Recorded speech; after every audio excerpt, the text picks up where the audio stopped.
The moment my mother slid a folded piece of paper across the Thanksgiving table and said, "We just need your signature," I knew exactly what it was. I'd been waiting for something like this for 3 years.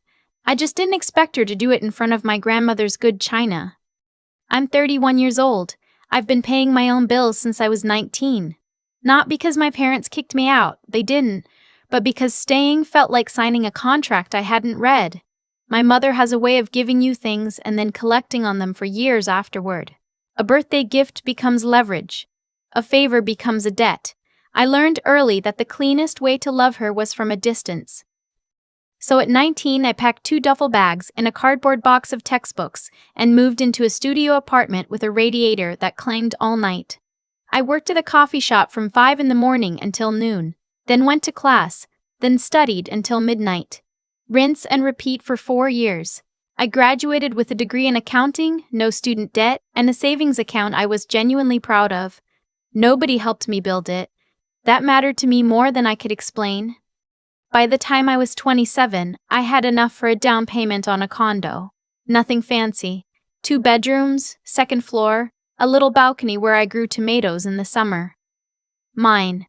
Every square foot of it. I bought it myself, qualified for the mortgage on my own income, signed the papers alone on a Tuesday afternoon, and then sat in the empty living room eating a gas station sandwich because I was too tired and too happy to cook.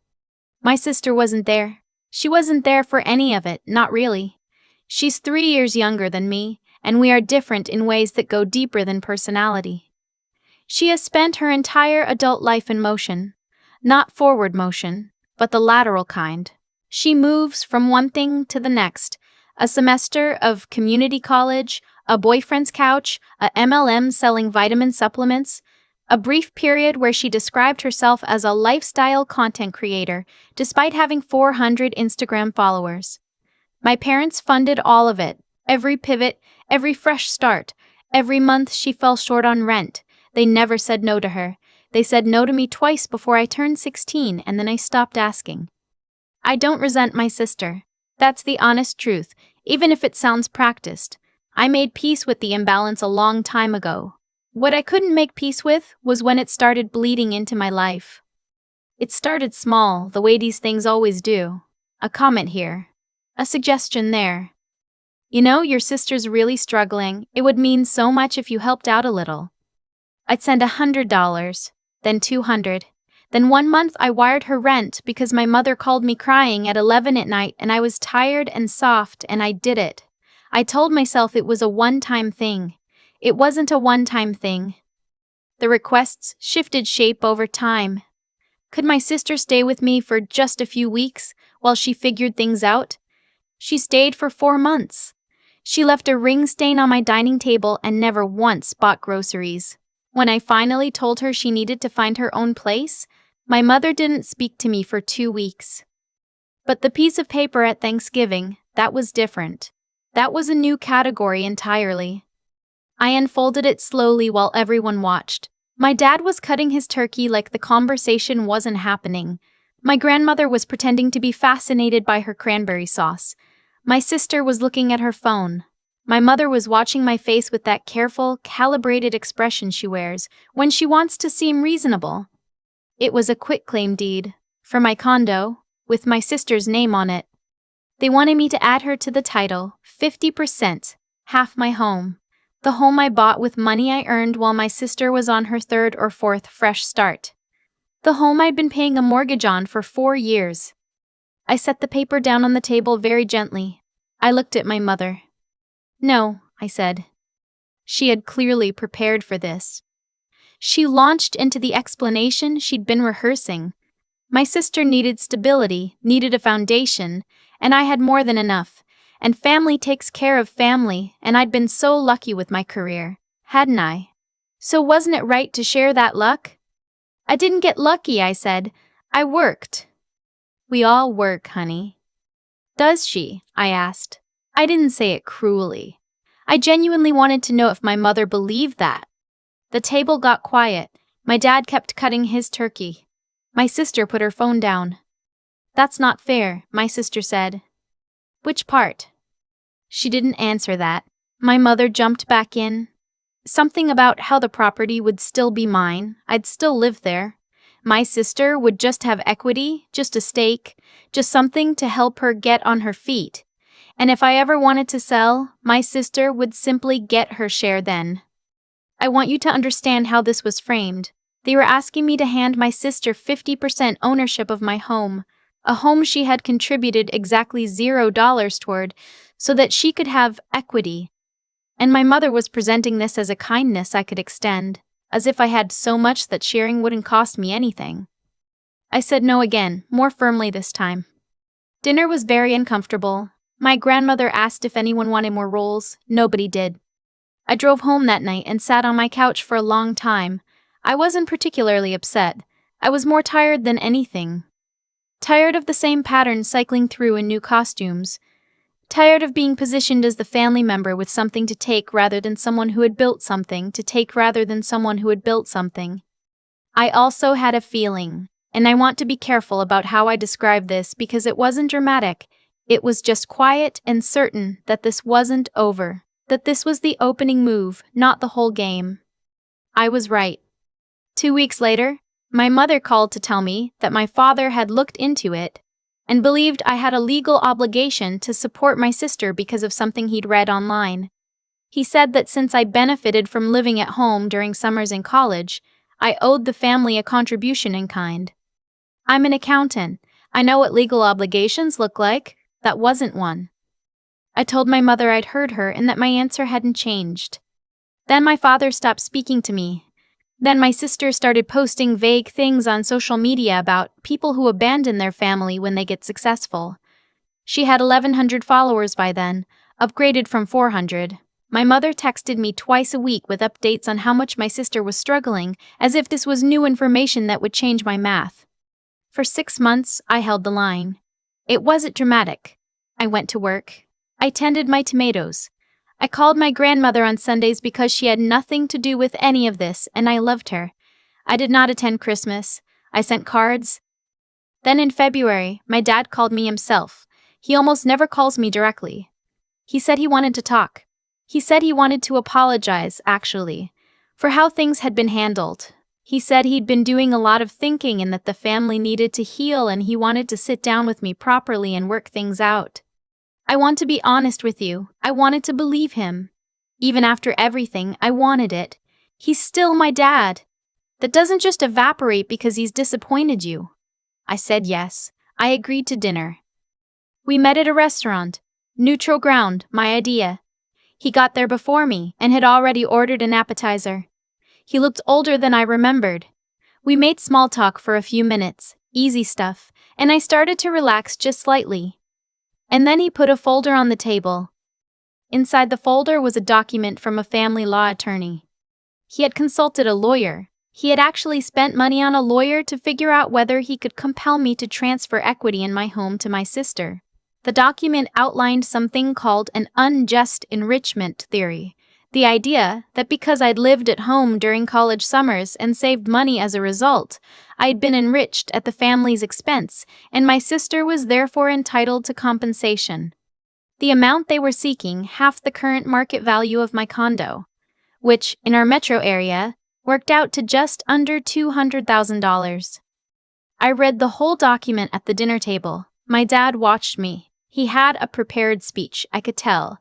Something about how this wasn't personal. It was just about fairness. It was just about giving his younger daughter a foundation. When I finished reading, I put the document down. I said, "Dad, do you actually want to do this?" He said, "I don't want to, but your sister needs help and you have the means to provide it." I said, "This case would not survive contact with a judge. You know that." He said, "Maybe not, but it would be expensive for you. And we'd rather not if you're willing to talk." There it was, not a legal threat, a financial threat, the cost and stress of defending myself even against a frivolous lawsuit. That was the leverage. I looked at my father for a moment. He looked back at me. He thought he was holding the stronger hand. He wasn't. I had known for about 8 months that something was wrong with my father's finances. I hadn't gone looking for it, I want to be clear about that. But I'm an accountant, and my father had asked me, 2 years earlier, to help him organize some paperwork for a refinance. While I was going through his documents, I found something that didn't add up. Transfers. Regular pattern transfers from a business account into a personal account that wasn't my mother's, and wasn't any account I recognized. I didn't say anything at the time. I told myself there was an innocent explanation, but I made a note. I kept a copy of what I'd seen. And over the following months, as the situation with my sister escalated and my father started making threats, I quietly done some more research. Public records, state business filings, some conversations with people in professional contexts who knew how to read financial documents. What I found was this. My father was a part owner of a small manufacturing company. His co-owner, a man he'd been in business with for 12 years, had no idea that my father had been siphoning money from their shared operating account for at least 3 years. The total I could document, $247,000. Not all of it was clean evidence. Some of it was circumstantial. But enough of it was documented that a forensic accountant, or a business attorney, or frankly a curious investigator, would have had a very productive afternoon with what I had. I had not used this information. I had not wanted to. I had hoped, genuinely, that the situation with my family would find its own resolution and I would never have to touch it. But my father had just sat across from me in a restaurant and told me that defending a lawsuit would be expensive, that I should consider cooperating to avoid the cost and stress. I looked at him for another moment. Then I opened my bag, took out my own folder, and set it on the table. I was actually going to suggest we talk about that too, I said. Specifically about the transfers from the Hartwell account between 2021 and 2023. About $247,000 that went somewhere your business partner doesn't seem to know about. My father's face did something I had never seen it do before. I'm not accusing you of anything, I said, keeping my voice very calm and level. I'm just saying I found this while I was helping with your paperwork a couple years ago, and I've been unsure what to do with it. I imagine your business partner would have questions. His attorney certainly would. The state tax board might, depending on how those transfers were categorized. The appetizer was sitting between us, untouched. I think, I said, that we should both go home tonight and think very carefully about what we actually want to do here. My father did not give his prepared speech. He looked at the folder for a long time. He looked at me. He looked like a man recalculating something in real time and not arriving at a comfortable answer. He paid for dinner. He barely said a word. We walked out to the parking lot and went to our separate cars, and I drove home. 3 days later, my mother called me. Her voice was different, quieter. She said that Dad had reconsidered and that they weren't going to pursue anything further. She said she hoped I understood they had only ever wanted what was best for the family. She said she hoped we could move forward. I told her I hope so too. I want to be honest about what happened next, because the internet tends to want these stories to end with a clean break, a triumphant speech, a villain hauled off in handcuffs. That's not what happened. My father is not in legal trouble. I did not report him to anyone. I have not used that information for anything except sitting at a dinner table and reminding him that people who throw stones really should think carefully about the glass around them. What did happen is that the legal threats stopped. The pressure campaign stopped. My sister is still my sister. We are not close, but we are not at war. She got a job, a real one, a paralegal position at a small firm, and from what I understand, she's doing okay. I hope she keeps doing okay. I genuinely do. My mother calls me on birthdays and major holidays. My father and I have spoken twice since that dinner. Both conversations were cordial and short. There is a distance between us now that I think is permanent, and I've had to decide whether that's a grief or a relief. Most days it's both, if I'm being honest. Some days it's mostly relief. What I kept, and this is what I want you to take from all of this, is my home. Both square feet of it, not half. I kept the tomatoes on the balcony. I kept the savings I built from the years I worked before anyone thought I was worth investing in. I kept my self-respect, which sounds like a greeting card sentiment but is actually the most durable thing I own. Nobody gave me that either. I built it the same way I built everything else, slowly, in increments. Through a lot of early mornings and a lot of moments when it would have been easier to hand over what someone else had decided I owed them. I didn't owe them. I don't owe them.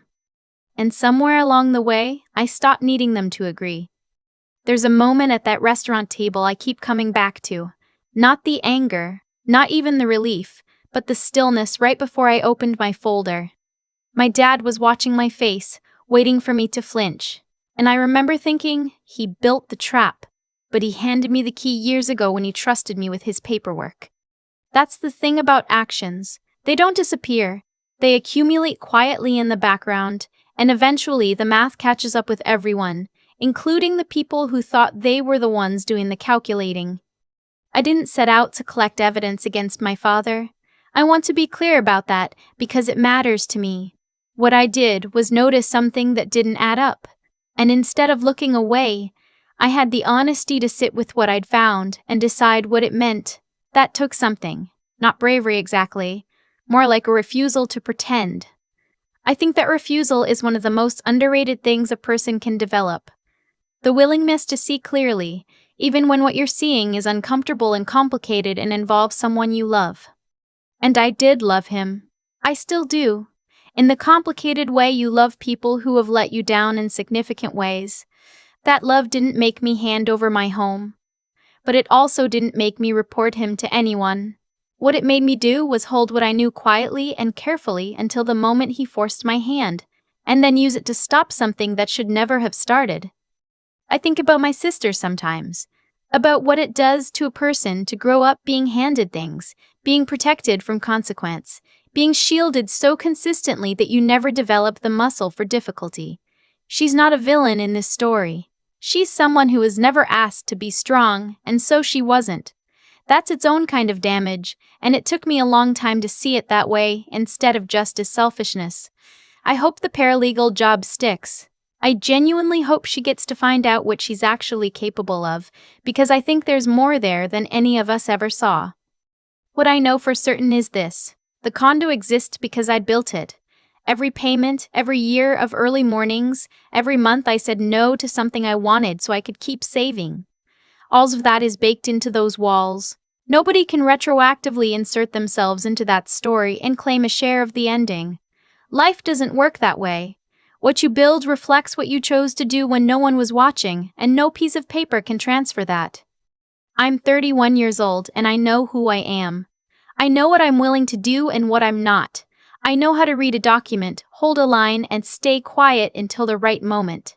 I didn't learn those things because someone handed them to me. I learned them the same way I learned everything else that actually matters.